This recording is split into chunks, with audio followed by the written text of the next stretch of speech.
Hello everybody, welcome back for another video. Hope you're all doing well and that you're all having a wonderful day. And without further ado, let's jump right into it. As always, there's a lot to cover for those of you not looking at the screen. It says crypto prices today. Bitcoin falls by 2%. Shiba Inu dips by 11% in the last 24 hours.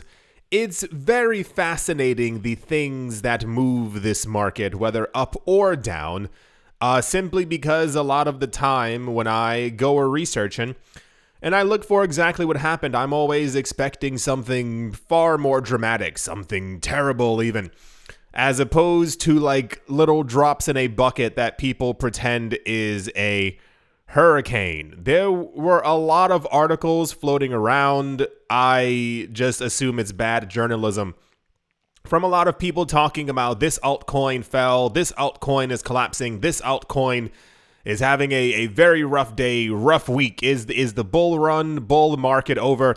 I think a lot of it is just to entice people to be absolutely terrified for whatever reason. It says 3 reasons why Shiba Inu lost all of its gains from yesterday. Shiba Inu is losing almost all of its gains as investors face harsh reality. Once again, bad journalism. It's mainly because it's actually a very simple answer as to why cryptocurrency prices, at least right now at the moment, are going down. The first thing that took place, for those of you who are or were unaware, I posted this yesterday on Twitter. CoinDesk wrote a report on their website. It says, Justice Department to announce major international crypto enforcement action. So the news then spread, as CoinDesk, I believe, is the largest crypto news outlet within the space. I'm not exactly sure. This is just what I think. The news began to spread that there was something from the US DOJ, the Department of Justice, that they were getting ready to basically come down hard on major cryptocurrency exchanges around the world. That is to say, Binance, Coinbase, Kraken, you name it. They had prepared something. They found something. This was the smoking something, and everything was about to completely go down. However, that's not at all what actually took place. But by that point, the damage had already been done, because minutes after this report had actually been released, Bitcoin's price had fallen by over $1,000 within a couple of minutes. It was a straight line down, because people assumed, allegedly, based off of this article and other ones that began to appear that sounded like it, crypto was about to go down because the US DOJ had found something that was terrible. What actually ended up happening is a cryptocurrency exchange that you have never heard of. I can assure you. And if you tell me you have, I know you're lying. It's called Bitslato. That is Bitzlato.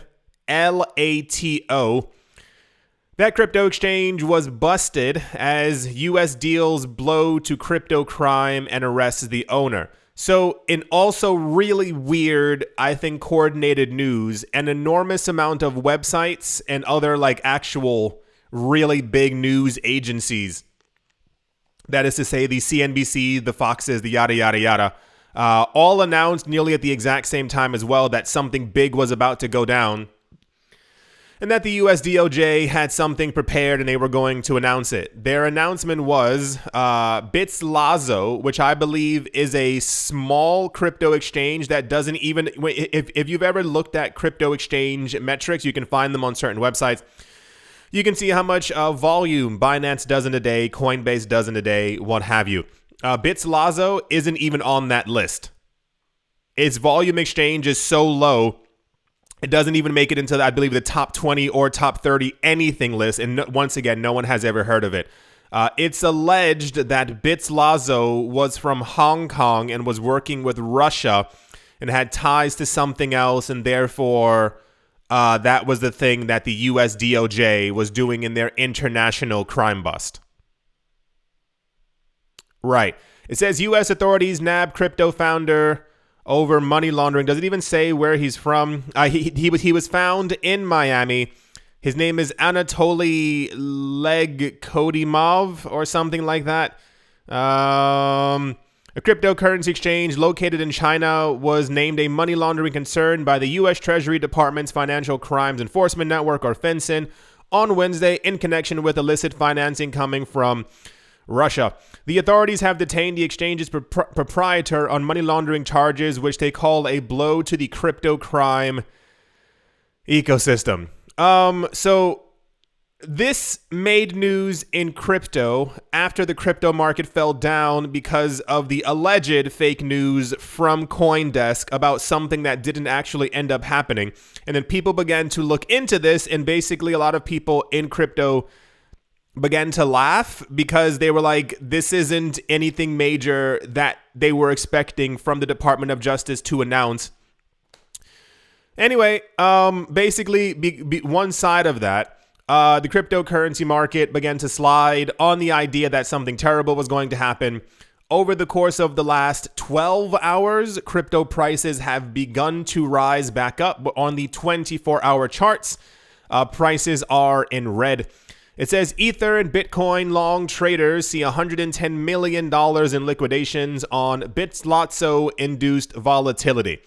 A lot of people are now blaming CoinDesk for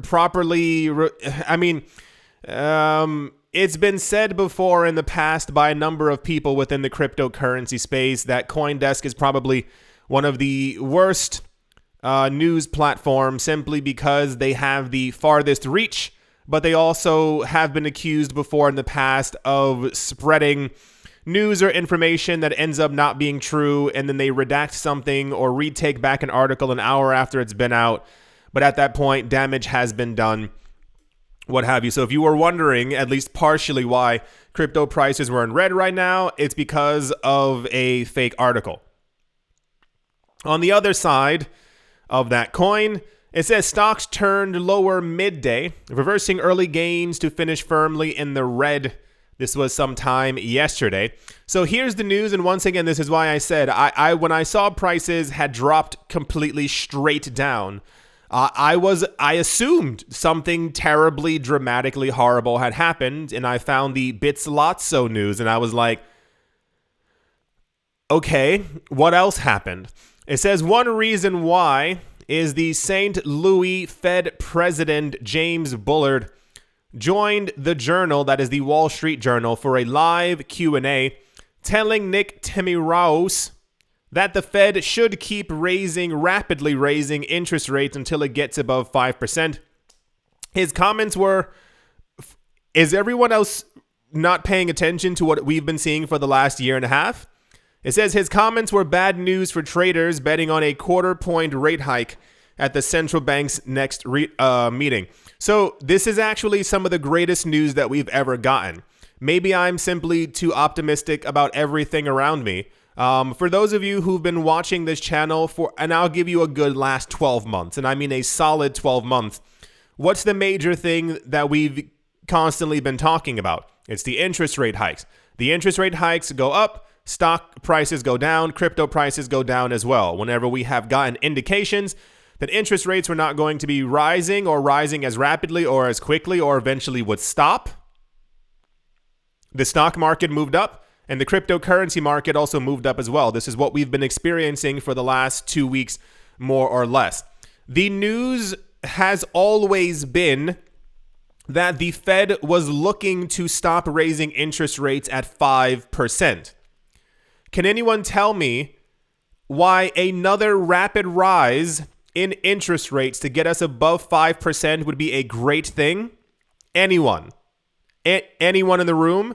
It's because we're already at 4.5%. If they raise it by another 0.75, we are at 5 to 5.25%, and they will not be raising interest rates anymore. What happens when the Fed stops raising interest rates? We've seen it the last 2 weeks and multiple times last year, the markets rally.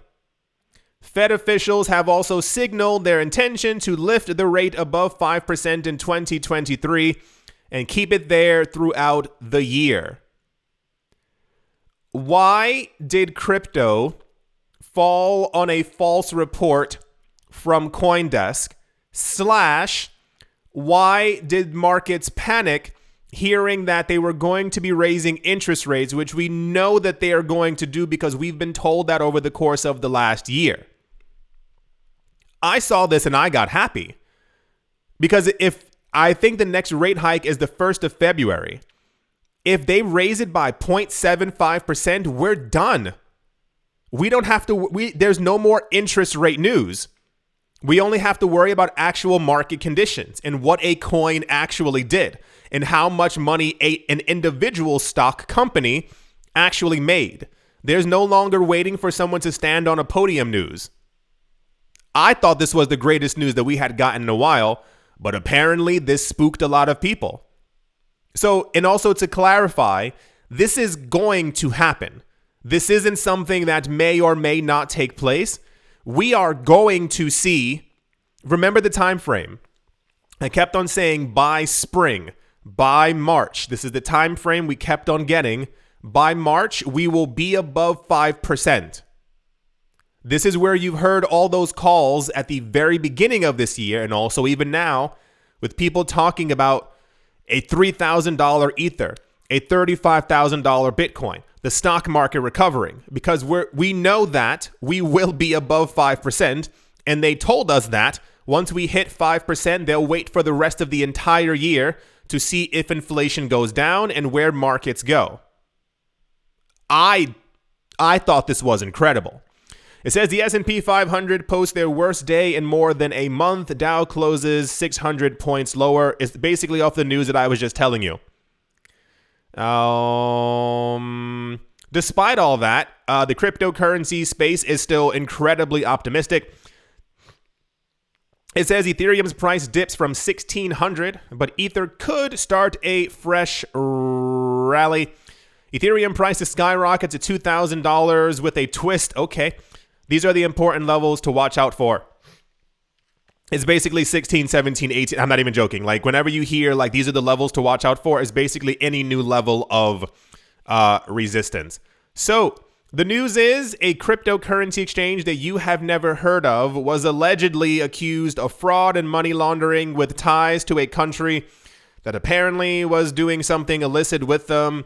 And also the news that we heard was going to happen almost a year ago is now finally happening. It's really weird. I honestly would have assumed that the stock market would have rallied off of this news because once we get to the point where they're not raising interest rates anymore, it's a free-for-all. Everyone's going to go completely insane trying to make as much money as possible.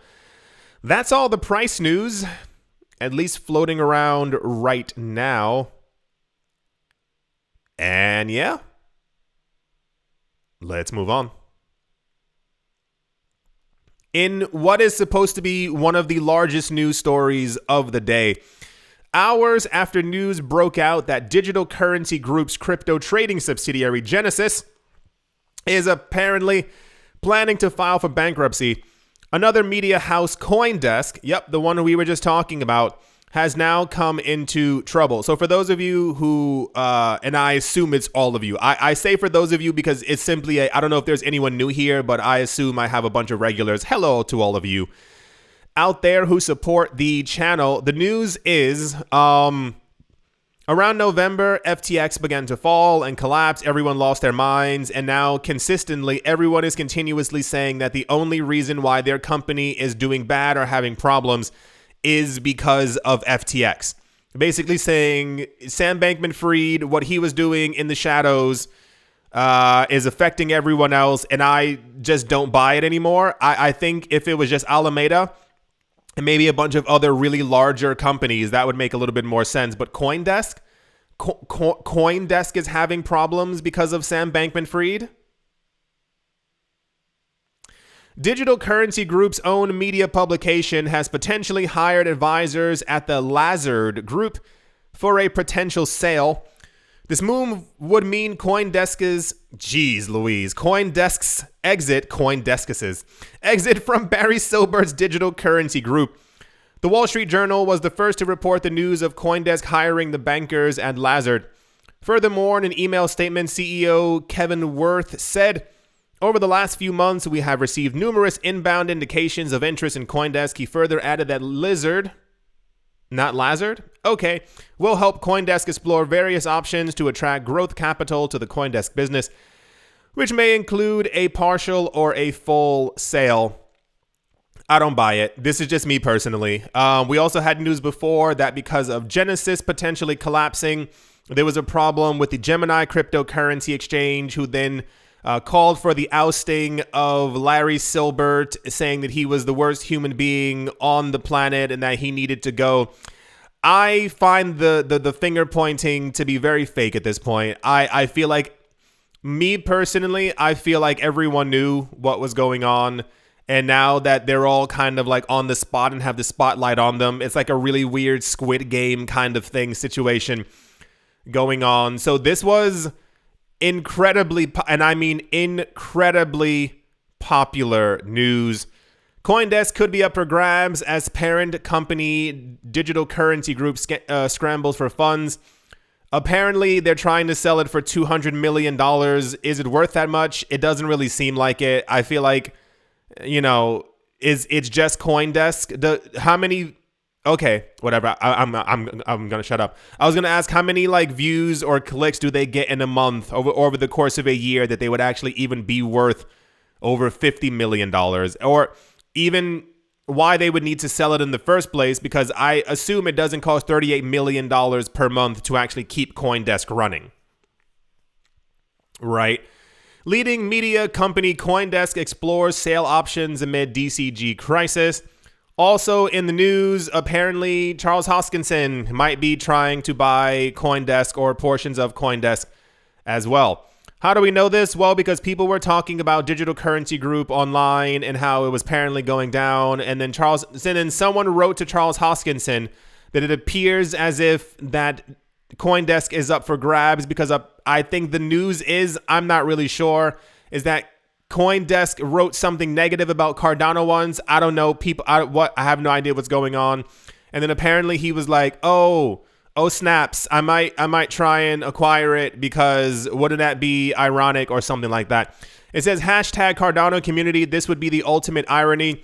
Charles Hoskinson legend status would be forever secured. No, it actually wouldn't. It would only mean something to like maybe 85 people on the planet. I think people in Cardano would feel a lot better if he used $200 million to grow the Cardano ecosystem. Is anyone else with me there? Or is it just me? Remember how like 3 or 4 years ago when we heard that Justin Sun was going to be acquiring BitTorrent for $100 million, and I was like, whoa. I was like, $100 million, that's a large chunk of change. Wouldn't it just make more sense if he put $100 million into the Tron ecosystem? And then he sent me a text message and was like, nope, you're stupid. And I was like, okay, I'll stop talking. I don't have connections with him by any, Anyway, the point is, and then he wrote, I just realized that CoinDesk is for sale. He used the Batman meme to scratch his chin, and he was like, I'm going to make some calls and see what the sticker price is. Charles Hoskinson, don't do that. I know you don't watch my channel, but don't be that guy who's trying to buy a publication that you don't like because you think you can just throw money around. Has no one learned from the last bull and bear situation that we're currently in, where people just don't have enough money to do stuff? Like, imagine in like 4 months, like something even bigger than CoinDesk comes up and he can just spend the money on that, and like it actually furthers the Cardano ecosystem, as opposed to just being like, oh, let me buy a news publication that keeps getting stuff wrong. So that's the one of the most popular news stories of the day. Apparently CoinDesk is broke, or dollar currency group people need money, so they're trying to sell it, and they're working with lizards or something like that. I don't know. The news is always very weird. That's the CoinDesk news. Cardano looking to buy. Hoskinson rumor. News. Yeah. Let's move on. Also, in the other largest news story of the day, I don't know what that is. It's a coin. They're both golden, fighting an eagle that is carrying stuff in its talons. I'm not understanding what that is supposed to mean.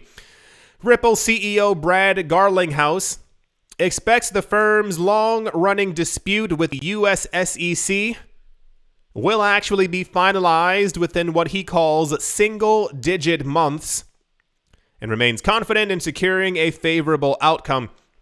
Speaking to CNBC on the 18th of January at the World Economic Forum in Davos, Switzerland, Garlinghouse said that the verdict could come as soon as June, now that both parties have fully filed and fully briefed their argument before the U.S. District Court.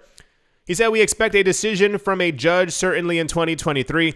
You don't really have control over when a judge makes their decisions. It should be now. Like, what more do you have to look? I mean, us, me, you here, have gone over the news nearly daily, if not weekly, as to what's been going on in the court case. Does it take 18 months to actually figure out who's right or wrong, especially when one side is inherently corrupt and we've only gotten nonstop news that something is wrong with them from hundreds of other companies?" That took away all my breath. I don't know who the judge is. I know she was making very informed decisions before, but dude, it doesn't take that long, especially. He said, "But I'm optimistic that sometime in the coming single-digit months we'll have closure there." While Garlinghouse and investors believe the facts, law, and court will ultimately side with Ripple, the CEO also took the opportunity to ridicule the SEC's embarrassing behavior displayed throughout the lawsuit, saying, "The SEC's behavior, and some of it has been embarrassing as a U.S. citizen. Just some of the things that have been happening, like, you've got to be kidding." So the news is Garlinghouse was in Davos, or is in Davos, and he was talking about the lawsuit. He mentioned that he's expecting it to be resolved by June, which would be absolutely incredible. If we can get to March and have interest rates stop rising and we get to June and Ripple wins the lawsuit, just expect a $5 XRP and for all the other altcoins to also begin skyrocketing as well. This news was gigantic. Everyone's talking about it. It's all over the place. I still notice there are a large number of people out there who don't hold XRP, who don't understand the significance of the Ripple versus SEC case.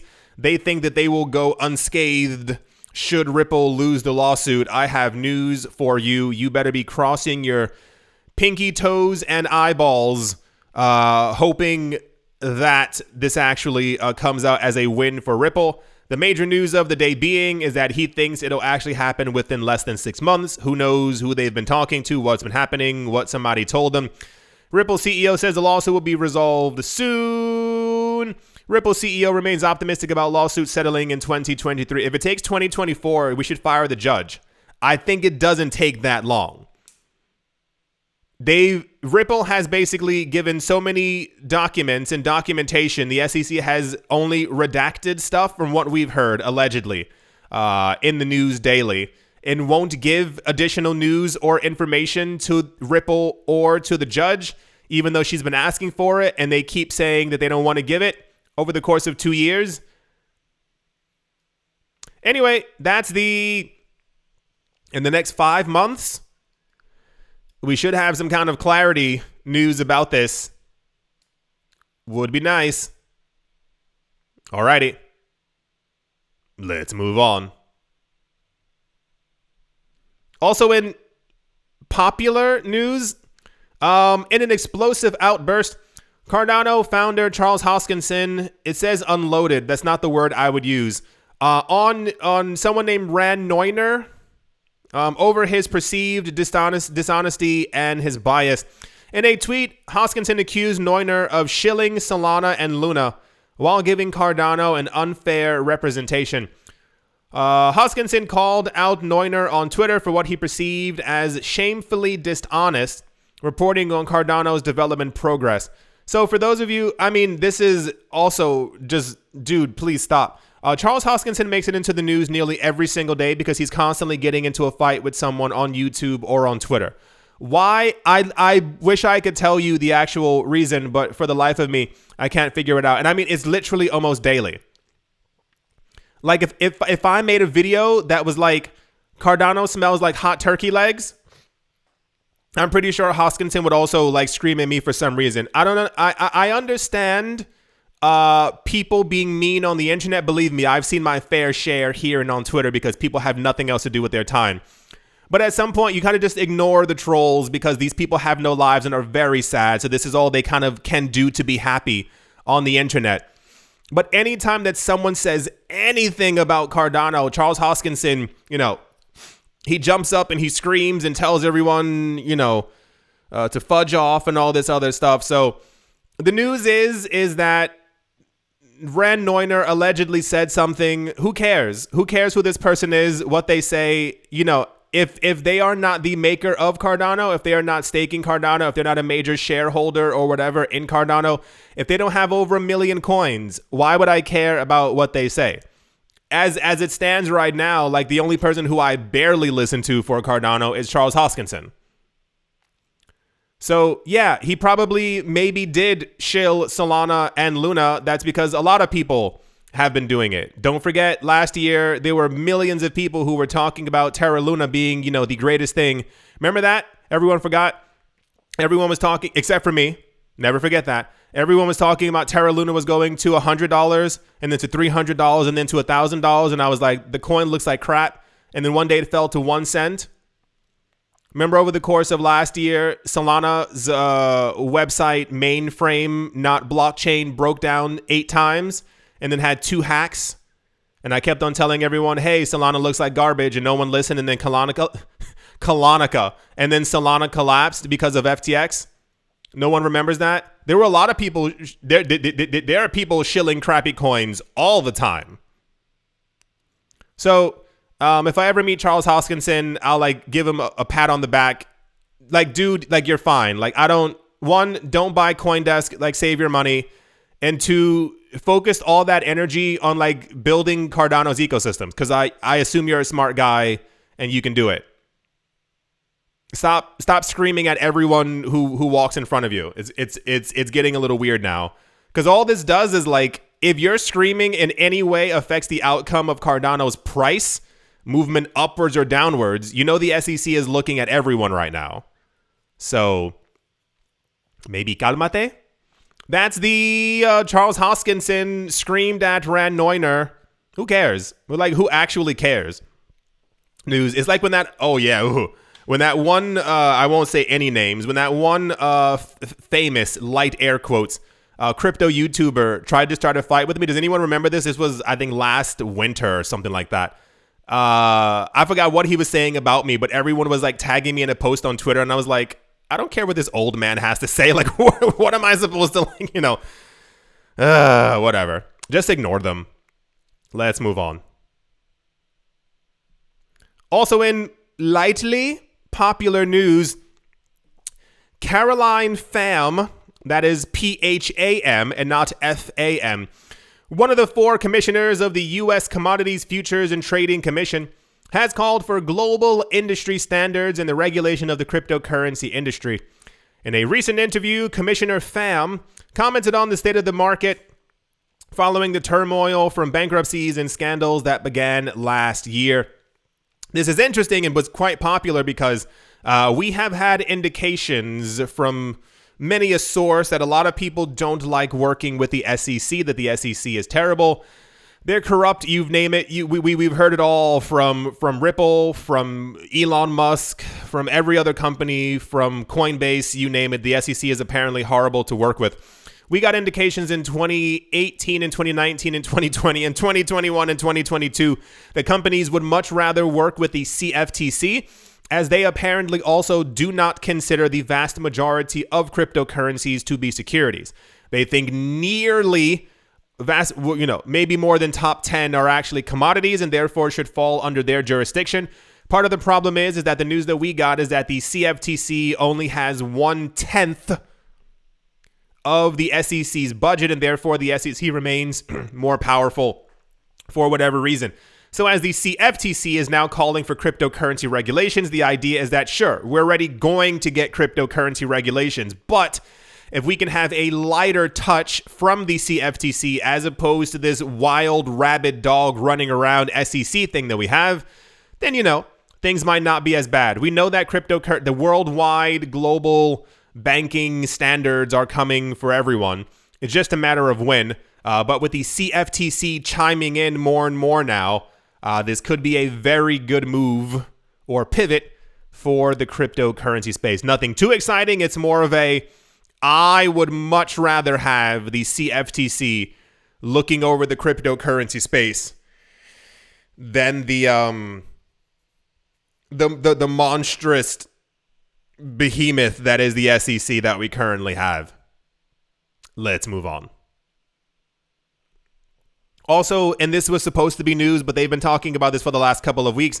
The company that Gemini claimed was responsible for their customers not to be able to take money out of their website, which is Genesis, which is also linked to the digital currency group, which is linked to Alameda, which is linked to FTX, which is created by Sam Bankman-Fried. Yep, that's the connection. Is now apparently going to be potentially filing for bankruptcy. Why is this not big news? Because we heard this about 2 weeks ago that apparently their money woes were not that good. We heard rumors that they were going to be filing for bankruptcy, and now it appears they're going to be filing for bankruptcy potentially sometime this week. So this was also popular news, something that we heard from before. Genesis Global Capital is reportedly preparing for a bankruptcy filing. Sure, go do it. All I can say is that I hope that I sincerely hope that all these companies get it together and never, the next time you work with anyone, and I hope that they're going through their order books right now. That goes for Binance, that goes for Coinbase, that goes for Kraken, that goes for Huobi, that goes for every other. Please check your order books and any other partnerships that you might have to see if they are over leveraging, to see if they are fake, to see if they are scraping money off the top so that you can stop working with them. Because at some point in the future, it may not be this year. It may not even be until 2025, 2026. Someone's going to come forward with another allegation that another crypto exchange has done something wrong. There will be another collapse of dominoes, and everyone's going to sit there and go, what? That's crazy. Anyone else find it a little hard to believe that all of this is happening just because of Sam Bankman-Fried? Also, in the never-ending story news, it says Sam Bankman-Fried insists bankruptcy team is wrong about FTX US insolvency. For those of you who haven't been keeping track, I applaud you. You have no idea. The news that we've been getting is apparently that FTX US actually isn't insolvent and that they actually have the money. How do we know this? Because the news that we've gotten over the course of the last couple of days and also last week, I believe, was that apparently FTX US was able to find roughly around $3.3 billion worth of assets. Apparently, they were able to sell off a bunch of things and also cash funds and other assets. I don't know exactly what they had. Apparently, this was totaled to around $6.6 billion, which is how much money that they needed to pay back their debtors. That is to say, everyone who was owed money by them. Do you remember sometime, and I'll keep repeating it because something's very weird. Remember sometime last year when everything kept on collapsing and people were still able to take their money out of FTX, and I kept on saying that's not what happens if your exchange is insolvent, and everyone kept on kicking up as much dust as possible to say that FTX was the worst thing in the entire world, and I was like, but the really big problem is that FTX apparently still has the money because people are still able to take their money off of the cryptocurrency exchange, and then at some point, someone told Sam Bankman-Fried his next course of action should be to file for bankruptcy. He said he didn't want to, but he filed for bankruptcy because I assured people scared the bejesus out of him over the course of the end of last year. And now it appears that they actually do have all the money to pay back people. However, apparently there's a bankruptcy team and a bunch of other people in the cryptocurrency space who are fighting against the fact that they might actually have money. Why? Because then you lose the entire story of this gigantic, intelligent, big bad wolf. Remember when everyone kept on going on stage in December talking about how Sam Bankman-Fried was this like genius? He's not a genius. None of these people in crypto are geniuses. They simply have a lot of money, and a lot of people conflate the idea of having money to be, intelligence in some sort of way. So if FTX US does actually have all the money that they claim that they had from the very beginning, which is the news that we've been getting over the course of the last couple of days, I think people would even get more upset because the news has been that this is the worst person in the cryptocurrency space because he lost billions of dollars. But what if he didn't lose billions of dollars? Then what's the narrative there once again? How do you make this guy into a gigantic criminal monster if they had the money the entire time? Weird, right? Something's definitely going on. I think, listen, I have my own ideas as to what I think, but no one will really care because everybody wants to believe that. I don't know why everyone is so obsessed with making him seem like the only villain in the cryptocurrency space, making him seem like some kind of Dr. Evil kind of thing.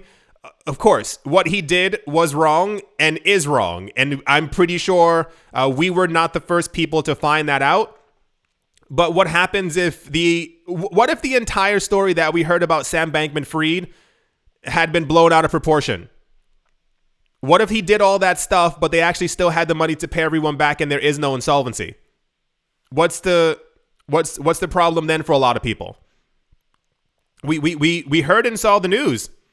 They found $6.6 billion, and I'm sure I assume by the end of March, they'll probably get it up to around $8 billion. What happens when they can pay everyone back? What's the story then? What's the haps? This was all over the news as well, but I'm only giving you one tab because my mind can't handle too much more of this. I assume a lot of this will be resolved by the end of this year. I give it by summertime. We'll hear that, people are ready to be repaid. And then by the time we get to the end of the year, this won't even be news anymore. So what was the point of other people trying to terrify other people to sell their coins last year then? Was it manipulation? Remember how I kept on telling everyone, this doesn't seem like a big deal. Why is everyone panicking? And it's such an easy scapegoat to say, oh no, my terrible company's not doing well. It's because of FTX. Oh well, we gotta fire 30% of our employees. No one else thinks this is weird. All right, let's move on. As always, a very special thank you to my Patreon supporters: Martin Steuer, Bodie McBoatface, Sam Ratter, Dotha Diddy, Manny Cryptos, Crypto Gambino, Auspicious Agile and Blockchain, Jamie Saad, and let's move on. Empire Queen, Roman, Gaba, Bitcoin, Ben Arachno, Dave the Dealers in, Captain Summing, and the Z-Way, Lay, Mobarazi, VB Nerd 21, Lauren De Silva, Quoted Biddy, Troy All Good, Space Case, Need a Miracle, Paternoster, Navarro Williams, Utopia 569, Moonman High, XRP, Nostromo, John Sarson, The Animal Reader, Bibliophobia, Adam Graysick, Wise Night Owl, 242 to the World, Bankroll Network, Crypto Artist, Coldy 3D, Setsuna, Paxis, Jim Gardner, Jeremy Fox, Minting Coins, Yes to Crypto, Anytime Fitness, Monk Corner Staff, Bake Me a Cake, Tigara, Machonisa, and on Crypto with Lionel. Thank you all very, very much for the support. Thank you to everyone who left a like, a comment, or has subscribed. At the moment, can you tell where the CoinDesk news came out? I'll give you a hint. I'll give you a really, really big hint. Anyone? Yeah, it's right here. Of course. It was the exact moment when the news came out. The market began to recover, but then the stock market news came out, what have you, so on and so forth. I don't think anything has bucked the trend, if you will. Okay, Aptos is up by 6.7%. Don't know why. Tezos is up by 1.3. Hedera Bar Hashgraph Bargraph is up by 9. That's something.